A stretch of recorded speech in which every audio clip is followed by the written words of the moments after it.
Well, if you thought Greater Manchester Police couldn't get any worse, it just has.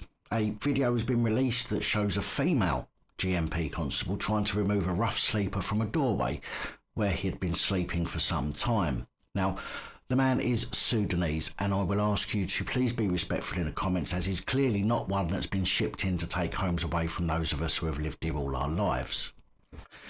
In fact, he wasn't even an illegal immigrant. He had been given the right to remain 3 years ago, which goes to show that even those who are given the right to stay here are treated as poorly as the rest of us who call this country our home.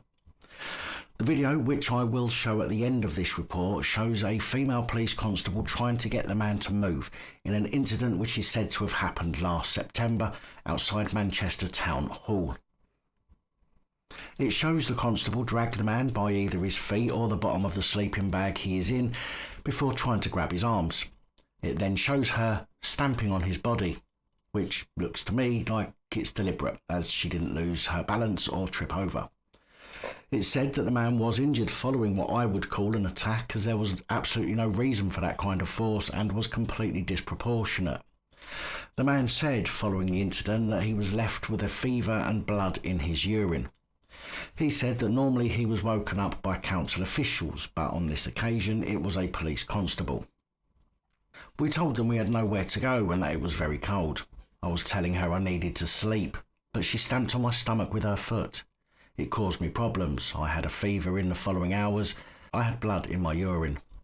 Matt Downey, Chief Executive of Crisis, said in an interview that it's appalling to see such dehumanising treatment of people sleeping rough. If the police behave in this way, how do we expect the public to improve the way they treat rough sleepers? We know there's a problem here. We know that people are regularly abused and that some awful things happen to people on the streets.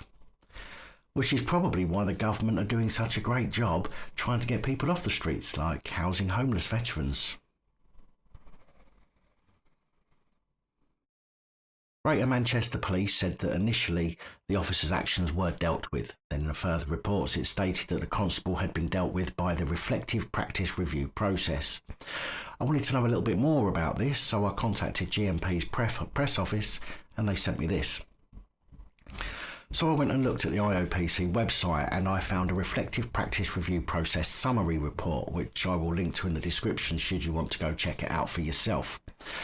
However, the document does say that reflective practice review process are reforms to the police complaint system introduced in February 2020 and were designed to shift the focus of the police complaints process away from blame and punishment and towards resolution and solutions through learning. RPRP was created as part of that change and should be used to give officers a chance to learn from and reflect on what could have been done better. It was interesting that they want to shift the focus of punishment towards handling things lightly for their staff.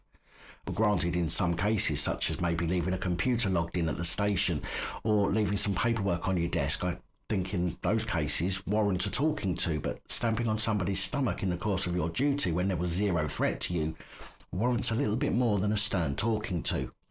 After all, how many of you think that we would simply get a stern talking to if we stamped on a homeless person's stomach and caused blood in their urine, rather than a conviction or assault for battery, or even ABH? Not many of you, I bet.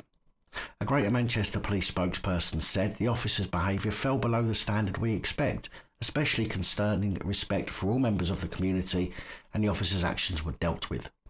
The superintendent responsible for the city centre personally discussed the incident with the officer and made it clear that her actions were unacceptable and must not be repeated on camera. She, along with other employees, received refresher training on how to deal with similar situations in the future. Last year, a survey was conducted by the charity Crisis, which revealed that 75% of rough sleepers have had belongings stolen, 72% have been verbally abused or harassed. It also found that 61% had been threatened with violence or intimidated, 53% had things thrown at them, and 51% were attacked physically. And the study revealed the person responsible for the most recent incident suffered by a rough sleeper was a member of the public in 70% of cases, and other perpetrators included security guards, business owners and fellow rough sleepers. And police, because this isn't the first excessive use of force from a homeless person that we've covered here on the channel, nor that you have probably seen yourself. Anyway, this is the video. YouTube will probably demonetize this report like many others due to the content of it, but you need to see it if you haven't already.